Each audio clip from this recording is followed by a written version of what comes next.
चलें इसको ऐसे ही ले लेते हैं कि जो हमारी जिंदगी के अंदर जो चीजें चल रही हैं, जो फंक्शन चल रहे हैं, उनमें प्रोटीन का क्या रोल। ठीक है, ऐसे ही। ठीक है, पहला इसका जो है, पहला नंबर पे है प्रोटीन एज स्ट्रक्चर मटेरियल। ठीक हो गया। तो इसमें स्ट्रक्चर मटेरियल में आप हमारा सेल आता है। ठीक है, सेल हो गया, सेल। अच्छा, ये प्लांट और एनिमल दोनों के लिए। प्लांट में मैंने आपको बताया था सेल वॉल, ठीक है ना, याद है। और इसमें जो है सेल मेम्ब्रेन होती है। ठीक है, और हमने सेल मेम्ब्रेन बनाई। ठीक है, बर्गर बनाया, याद है। Yes sir. ये भी, ये मेम्ब्रेन, और ये मेम्ब्रेन किस चीज की बनी होगी? लिपिड्स की। और अंदर इसके जो बर्गर के अंदर सामान है वो क्या है? प्रोटीन है। ठीक है, और यहाँ पे कार्बोहाइड्रेट भी प्रेजेंट होते हैं। इस तरह बर्गर कॉम्बिनेशन होता है ना कि उसमें चिकन भी डाल दिया, शामी भी डाल दिया। शामी आप प्रोटीन कह रहे हो, चिकन को कार्बोहाइड्रेट्स कह सकते हो। और ये जो ये बर्गर बनाया है, ये लिपिड और प्रोटीन का बना है। ठीक है, ये सेल मेम्ब्रेन क्या है? Cell membrane. Cell membrane. और जो सेल वॉल होती है वो एक तो सख्त होती है, और दूसरा उसका जो हार्ड पार्ट जो होता है, मैंने आपको बताया था कि इस तरह बढ़ती है सेल, अपना जो सेल वॉल है। आप अगर दरख्त का देखें ना स्ट्रक्चर, तो इस तरह से वो बन रहा होता है। और बड़े बुजुर्गों से सुना है कि ये एक जो बाल है ना, ये एक बार एक साल में, इस तरह वो दरख्त बढ़ता बढ़ता बढ़ता बढ़ता मोटा होता है। ठीक हो गया, यहाँ तक समझ आ गई। आ गया एनर्जी सोर्स। एनर्जी सोर्स में क्या होता है? डीअमाइनेशन एक वर्ड लिखा हुआ। डीअमाइनेशन का मतलब है कि इसमें से अमोनिया निकल जाता है। आपने सुना होगा आजकल यूरिक एसिड, हाँ, दूसरे बंदे की जुबान में यूरिक एसिड का लफ्ज है। ठीक है ना।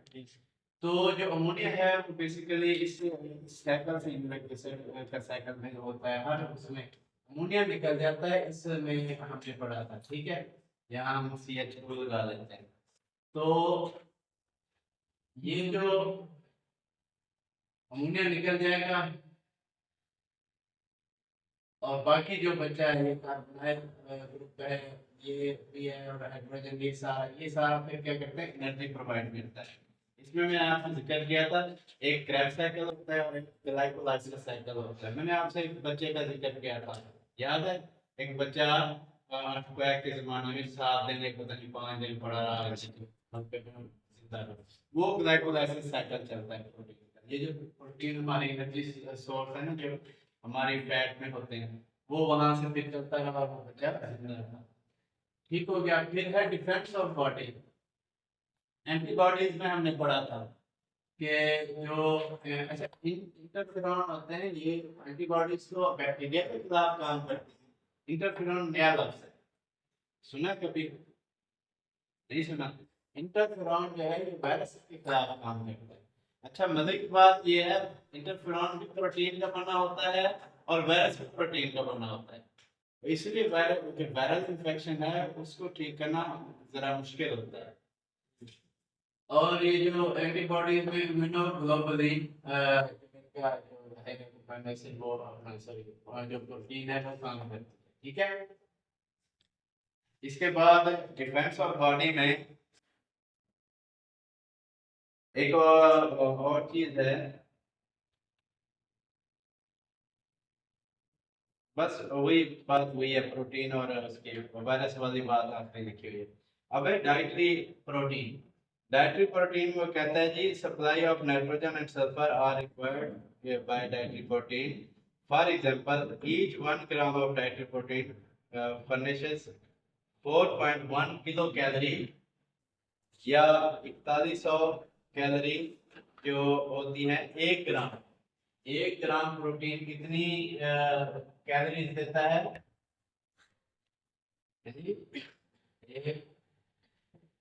1.4 किलो कैलोरी। ठीक है, इसमें मैंने आपको बताया था मेन सोर्स जो है प्रोटीन में दालें हैं, गोश्त है, और ये जो आपका समोसा है, पराठा है, जिसमें आप वो उसको तल लेते हो, ठीक है ना, वो जो वो लिपिड्स और प्रोटीन का इकट्ठा बन जाता है कॉम्बिनेशन, उसमें भी तो ये प्रोटीन अपना मिलता में जो समोसा है, एक समोसा वो 9 किलो कैलोरी आपको देता है, एक समोसा। और एक पराठा, पराठा और समोसा सेम किलो कैलोरीज रखते हैं। ठीक हो गया। उसके बाद है एंजाइम।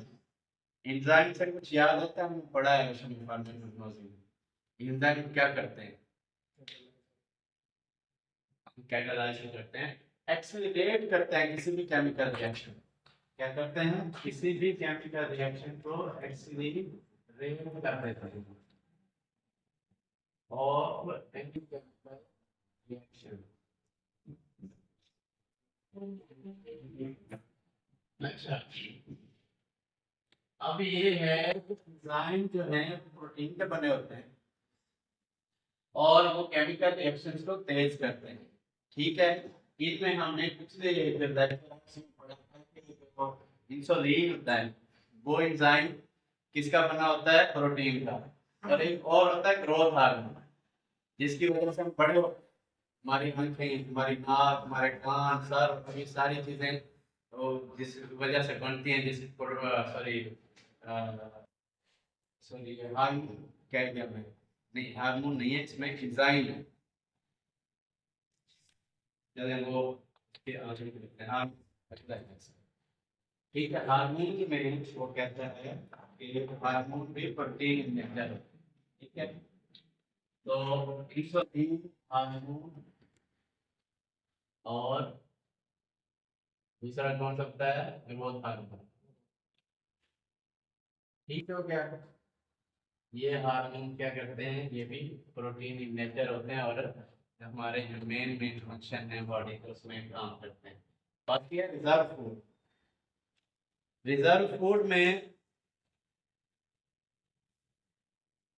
कहता है मो फ्रूट और वेजिटेबल कंपोज होते हैं प्रोटीन से, 10 प्रोटीन और एज स्टोरेज। अच्छा, इसमें क्या कहता है, एल्बुमिन स्टोरेज स्टोर होता है एग में। एग का जो व्हाइट हिस्सा होता है वो होती है एल्बुमिन। क्या होते हैं, एल्ब्यूमिन। एल्ब्यूमिन क्या है, अमीनो एसिड है, प्रोटीन है, ठीक है। और इसके साथ कैसीन प्रेजेंट होता है दूध में।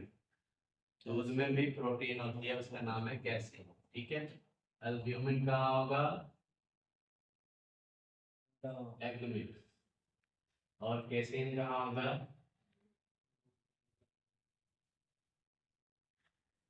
ठीक है जी। इसके बाद आता है कॉन्ट्रैक्टिलिटी, ठीक है। कॉन्ट्रैक्टिलिटी में जो 3-4 जो काम करते हैं, कहते हैं जी most protein are involved in contractility time in cilia and flagella, tubulin, spindle fibers, uh, actin in myosin muscle। Muscle में जो प्रोटीन होता है उसका नाम है एक्टिन। और ये जो सीधिया और ये इसका है फ्लैजिला का, ये आप माइक्रोबायोलॉजी में पढ़ोगे। सीधिया हमारे नाक के पीछे साइनसेस में होता है, जिसकी वजह से ये सारी सिक्रीशंस मूव करती है, ठीक हो गया। और जो मायोसिन है वो कहाँ होता है, मसल में। मसल की जो कॉन्ट्रैक्शन है, ये मसल हमारे, आपने एनाटॉमी में पढ़ा होगा, ये हमने बाजू पर किया तो कितने मसल ने कॉन्ट्रैक्ट किया, कितने कितने रिलैक्स हुए, फिर हमारे बाजू ऊपर हुए, ठीक हो गया। और जो ये एक और चीज है ट्यूबिलिन, ये होता है सेल के अंदर, ठीक है। ये क्या करता है, ये सेल की डिवीजन कराता है, ठीक हो गया। अच्छा जी, अब है एक्सचेंज ऑफ गैसेस।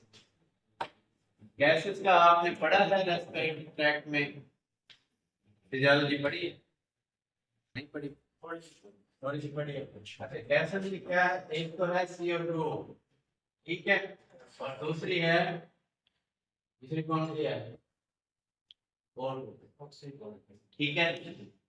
अच्छा जी, CO2 क्या करती है, इसका मैं थोड़ा सा सादा सा आपको बता देता हूँ कि हम CO2 जो है वो सांस के जरिए बाहर निकलता है और ऑक्सीजन अंदर ले जाता है। अब हमारे अंदर एक प्रोटीन होता है हीमोग्लोबिन। कौन सा? हीमोग्लोबिन। ये क्या करता है? ये करता है ऑक्सीजन को क्या करता है, फेफड़ों से लेके, जब हम सांस लेते हैं ऑक्सीजन को फेफड़ों से लेके दिल में ले जाता है। दिल वो वाला साफ खून बॉडी में फेंक देता है और जो CO2 लेके आया होता है बॉडी के अंदर से वो खून वापस दिल में आता है। वहां से फिर हीमोग्लोबिन उसको साफ खून देता है। इसको हम ऑक्सीजनेटेड और डीऑक्सीजनेटेड ब्लड कहते हैं। ठीक हो गया? अच्छा, इसके अंदर और कोई चीज तो नहीं है?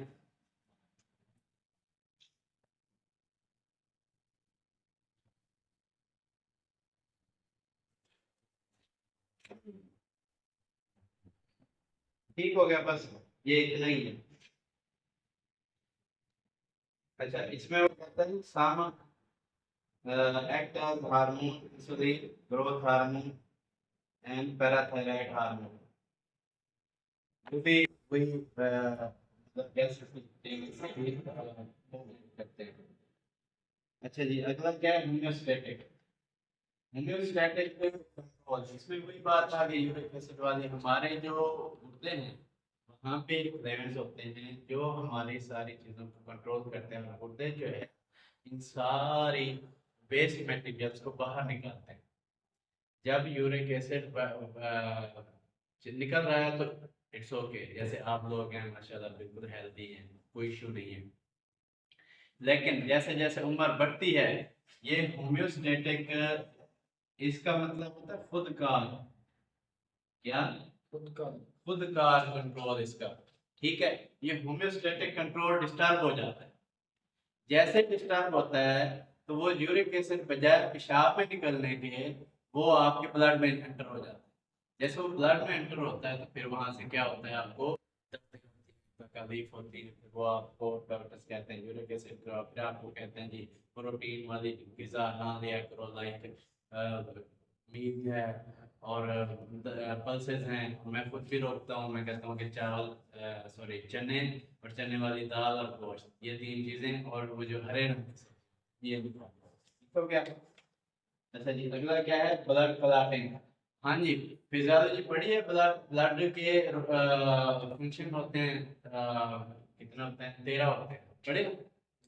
नहीं पढ़े अभी तक? आज सर आएंगे उनसे पूछना, फिर आप कहना कि भाई सर वो ब्लड ब्लड के जो है वो ब्लड के फंक्शन कितने होते हैं। अच्छा, इसमें दो फंक्शन होते हैं, थ्रोम्बिन और फिब्रिनोजन। ये क्या करते हैं? ये प्रोटीन बने होते हैं, ब्लड क्लॉट करते हैं। कभी आपने आपका खून निकला है, निकलते निकलते ही जाम गया हो? ऐसा होता है। मिसाल के तौर पे आपका ब्लड निकल रहा है, आपने उसको कुछ नहीं कहा, तो इतना जितना निकलना होता है जितनी देर में वो क्लॉटिंग फैक्टर इकट्ठे होते हैं उसको क्लॉट करने के चक्कर में रहते हैं, वो थोड़ा सा या ज्यादा निकल जाता है, वो वहाँ वो वहीं जम जाता है और नीचे वाला बंद हो जाता है। वो यही प्रोटीन का फंक्शन है। क्या करते हैं? ब्लड क्लॉट कराते हैं। इनमें कौन कौन सी हैं उनके नाम जो है वो एक बार देख लेते हैं। थ्रोम्बिन और फिब्रिनोजन। थ्रोम्बिन,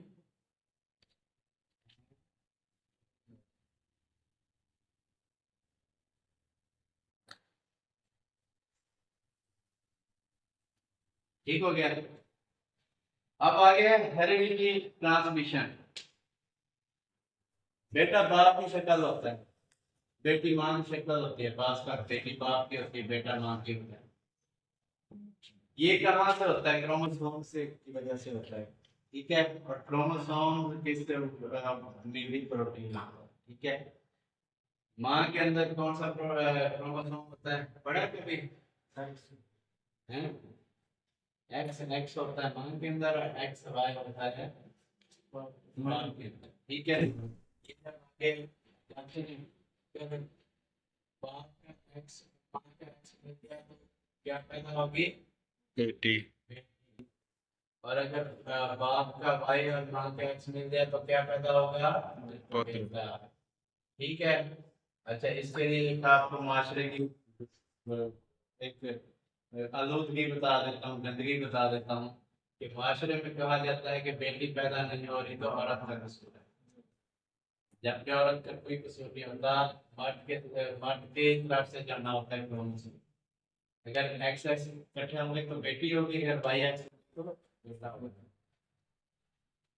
क्रोमोसोम मूवमेंट ये बड़ा है, अरे पढ़ लिया। इसमें जो न्यूक्लियस में प्रोटीन होते हैं ना, इससे न्यूक्लियस न्यूक्लिक क्या कहते हैं, न्यूक्लियो प्रोटीन, जो हेरेडिटी में काम करते हैं, न्यूक्लियो प्रोटीन।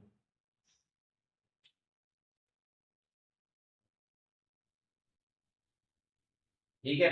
अच्छा, इस क्रोमोसोम की जो मूवमेंट है, कहता है movement of organ in plant cell is due to movement of chromosome during metaphase of cell division. अच्छा, इसको थोड़ा सा समझा देता हूँ। वैसे आपके शायद सिलेबस में मिसाल के तौर पे ये सेल है, ठीक है, तो इसकी डिवीजन जब होती है, सेल बढ़ते हैं 1 से 2, 2 से 4, 4 से 8, 8 से 16, 16 से 32, 32 से 64, फिर आगे फर्दर होते जाते हैं 64 से 128। तो ये क्या करते हैं, ये ऐसे कुछ क्रोमोसोम यूं इकट्ठे हो जाते हैं, ऐसे ऐसे ऐसे ऐसे, ठीक है, कुछ यूं हो जाते हैं, ठीक हो गया। और यहाँ से सेल क्या हो जाता है, डिवाइड हो जाता है, 1 से 2 हो गया, 1 से 2, फिर ये 2 से क्या होंगे 4, फिर 4 से 8, फिर ऐसे ही फर्दर डिवीजन जैसे आपको बताइए वैसे होती जाएगी। ठीक हो गया, यहाँ तक बात समझ आ गई। बस ये बायोलॉजिकल फंक्शन है, हो सकता है कि 5 नंबर का सवाल आ जाए, और ये भी एमसीक्यूज में ये भी पूछ सकता है उस्ताद, या आपके एक्सटर्नल है उसमें आपसे पूछ सकता है कि सादा सादा सवाल कर सकते हैं, कितने बायोलॉजिकल फंक्शन आपने पढ़े हैं प्रोटीन के, प्रोटीन के बायोलॉजिकल फंक्शन कितने पढ़े हैं आप बता देते हो जी 13 पढ़े हैं। इसी तरह फिजियोलॉजी में वो आपको ब्लड के फंक्शन पूछेगा, वो भी 13 हैं। तो इस तरह आपको दोनों याद रहेंगे। ठीक है जी, चलिए मेहरबानी, आपने